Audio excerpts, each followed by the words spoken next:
and it was your song. Now, I can't imagine, that might have been a marvellous marketing ploy that he wrote to everybody. I don't know, but it might not have been, and I'll never know. Oh, that's just beautiful. That is beautiful. So, as I say, I was lucky enough to meet talented people, and I still am. Tell us about the story of when you met Princess Diana in the Ladies.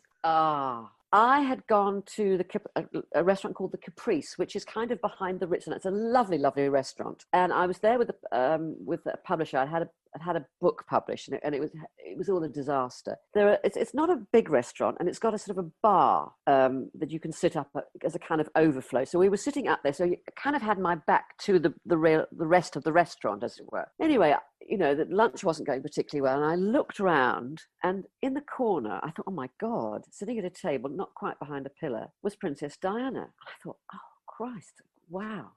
And I tried not to, make a fuss, and that didn't. But anyway, I saw her get up and walk across the restaurant towards there's a doorway with stairs downwards to the loo. I thought, gosh, she's gone. I thought, and I suppose my journalistic instinct or some other instinct, whatever, and I thought, right, I'll go to the loo.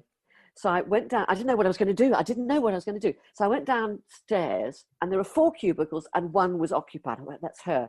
So I took the next one, 2 over, and I was so over excited that when I was pulling my tights up, I put my finger through the tights, and I thought, oh my God, there's a hole. Anyway, so I came bursting out of the cubicle, and there she was washing her hands, and she looked great. I mean, she was wearing jeans and a navy blazer and a white t-shirt.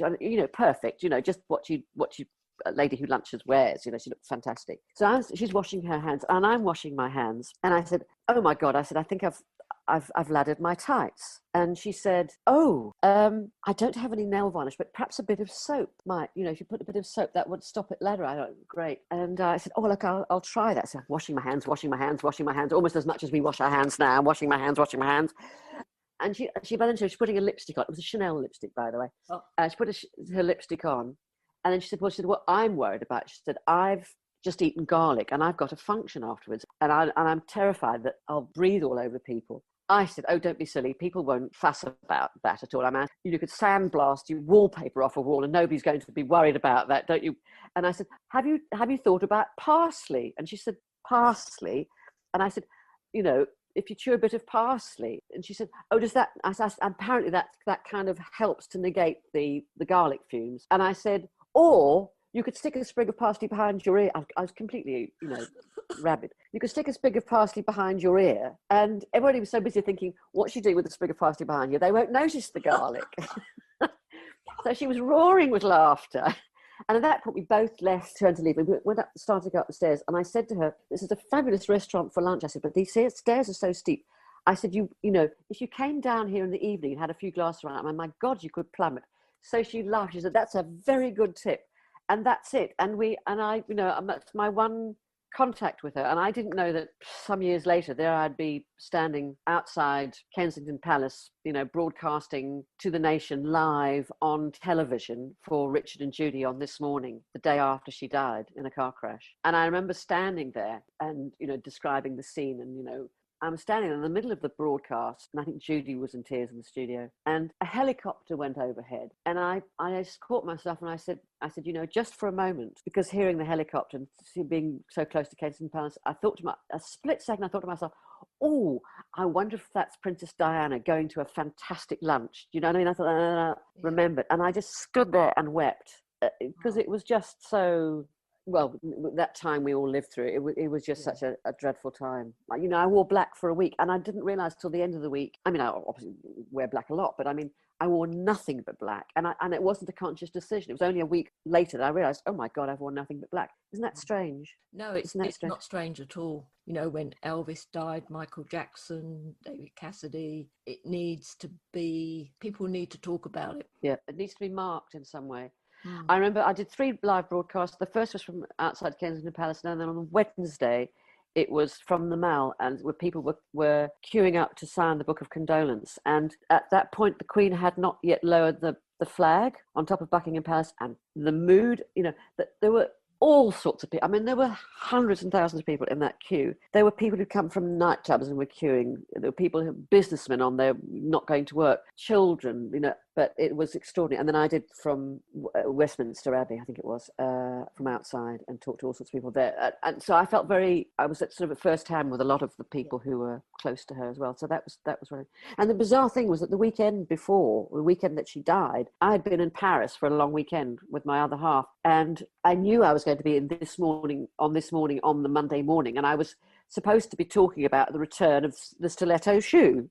And then that's how frivolous and I remember walking up the Champs-Élysées to Charles Jourdain and looking in the window and seeing what I thought, well, thank God, and I remember thinking, well, the clumpy old flat shoes are something that Princess Diana would never have worn, so why else should the rest of us? And in fact, we walked along the Seine and along to that, almost to that tunnel. By chance, I'd walked that route along the Seine that she was driven on the Saturday, and then we flew out of Paris on the Saturday night, as she must have been flying in. But you mentioned David Cassidy, and I think one of the things we took a great deal of care with Jackie magazine was to recognise what a crush was and how important it was to a young girl to have an object of fantasy and desire. It was practicing for romance, practicing for life, I think, in a way. The Jackie readers were divided between Donny Osmond and David Cassidy. And I don't think war ever really broke out, but if you loved one, you didn't love the other, mostly. And they were both equally worthy of little girls' affection, I think. Because David gave you your biggest seller in one issue in 1972. I think that was around the time the sales went from like 600,000 a week to 1 million. That and we instigated the 3-part pin-up, because the Jackie was huge compared to some other magazines. So we'd have the centre page spread as a pin-up. And then I had the idea of doing it over 3 parts, over 3 weeks, so that you'd have to buy it for 3 weeks, which was the marketing bit. And so you give away the middle bit, and then the legs, and you give away the head last, because if you gave the head first, they might not get the other 2 parts. And then say the sales shot up. The David Cassidy cover was the one that did it, I think. Yeah, I still have some of those. Oh, good. I'm glad. Amazing. Sometimes the colours didn't quite match. I know, this was the terrible thing.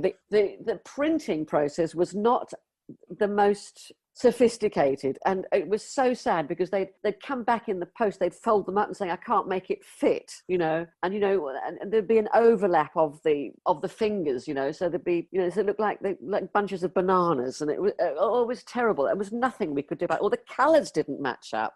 There'd be flesh tone of, sort of almost puce on the face, and then deathly pale on the hands. Think, oh no! But there was nothing that was a technical thing, and I couldn't fix that. But we didn't care. No. I mean, as long as you had somebody that you could kiss goodnight on the back of the bedroom door. Tell me about your encounters with him, because you did meet David a few times. And I did. Found him incredibly shy. The first time I saw him was at a press conference in Scotland, and I think he was being launched as the face of Keep Scotland Tidy, something like that. And there was a crowd of journalists in a room, probably about 40, maybe 50, a small room. And he came in and he sat down and he looked up at everybody, and the photographers and the journalists, and he just blushed. He just absolutely blushed. Your heart went out to him. And at that time, it was Cassidy mania. I remember being in a car with him, being driven through the centre of Glasgow, I think it was, and the police had actually turned the traffic lights so that everything was green on his route, so he didn't have to be stopped. But something went wrong, and there was a red light, and the car was just completely overwhelmed with kids, crawling all over it and banging on and pulling off the windscreen wipers, and he was under siege, really, and I think that must have been terrifying for him. I interviewed him, several times in those sort of days, but then I interviewed him later on, and I interviewed him probably in the late 90s and met him a few times, and there was a kind of almost like This Is Your Life that he did, and I was invited as a guest onto that. I found him, he's a very, very smart man and very, very talented, but I found him troubled. I always found him troubled. And in the late 90s, and I did a big interview with him, I think for the Mirror, and he told me then about his father and the pressures of having a father who was alcoholic, and in those days they called him manic depressive. All he really wanted actually in life, I came to the conclusion, was that he wanted his father's approval, and he never got it. And the terrible thing was that in his late teens, when he was really getting so famous around the world, and he'd done the Partridge Family, and he was having all hit singles, and he was getting more and more and more fame, which a normal parent would have been thrilled about. It only caused jealousy in his father. And so the more famous he got, the more he was trying to get his father's approval, the more it backfired on him. And that seemed to me very sad. And I think that coloured his life. And I think that sadly really was the undoing of him. I remember you saying that you'd played him at one interview a flexi disc, because Jackie and you always used to give out flexi discs of the stars of the day. Tell us what his reaction was. I was interviewing him in a little recording studio called Wise Buddha in the centre of London, and it was for a Radio 2 mini-series. It was 2 parts, and I was a teenage heartthrob, and one part was David Cassidy and the other was Donny Osmond. And I was interviewing it, and it was a tiny little studio. I mean, we were like as close as you and I are. I know we're looking at each other down a Zoom lens, as it were. But he was just there. I could reach out and touch him. He was on a little thing and a microphone. Each had a microphone, and he was wearing a baseball cap. And I said to him, David, I wanted you to listen to this because it's a Jackie Flexi disc. We've managed to get some sound out of it, just to see what memories it brings back. Because it starts out by saying, I'm David Cassidy, and I'm sitting here in my studio with my trusty dog, and I'm looking out at whatever. And the engineer played that so we could hear it. And I looked at him, and his head went down, so I couldn't see, and his cap was, the brim was in the way. And then he looked up, and his eyes were absolutely filled with tears. And I said, "Oh, I'm sorry, I didn't mean to upset you." He said, "No," he said, I'm listening to the voice of an innocent man." Hi, this is David Cassidy, and it's really a beautiful day here in Los Angeles, where I live. So I decided to take a little time out from my regular recording schedule and make this little tape for you all. I'm presently sitting here in my music room with my trusty friend and companion, Bullseye. I've been working on some really different material for this LP, and I'm really, really excited about it. And I'm actually really excited about letting you hear it, so when you do, why don't you drop me a line and let me know what you think about it, okay? I'd really appreciate that. I've been thinking a lot about my plans for winter, and one of the things I'm really looking forward to doing is skiing. I really love to ski, and I'm finally getting pretty fair at it. As a matter of fact, I even managed to get in some skiing on my last trip to Europe in Spain. And who knows, maybe I'll even get a chance to ski on your slopes in Scotland too. Which brings me to one of the nicest thoughts about winter is the thought of perhaps seeing you all again. I'm trying to arrange to come over on another tour, so let's all keep our fingers crossed and perhaps it'll happen. I know I can't think of a better way to spend my Christmas holidays, because Christmas is a really warm, peaceful feeling that we all get, and it's the kind of feeling that you can only get by being around people that you really care about, that you really love. Well, I've got to get back to work now, but before I do, I just wanted to wish you all a very Merry Christmas and a whole lot of love. I think he was pretty tormented. The thing is, he knew how talented he was. He knew how brilliant he was, and yet he could never feel happy with that somehow. And the thing is, he didn't want to be his father, and he wanted his son, whom he adored. He wanted his son to be the sort of father to his son that his father never was to him. He didn't want to make the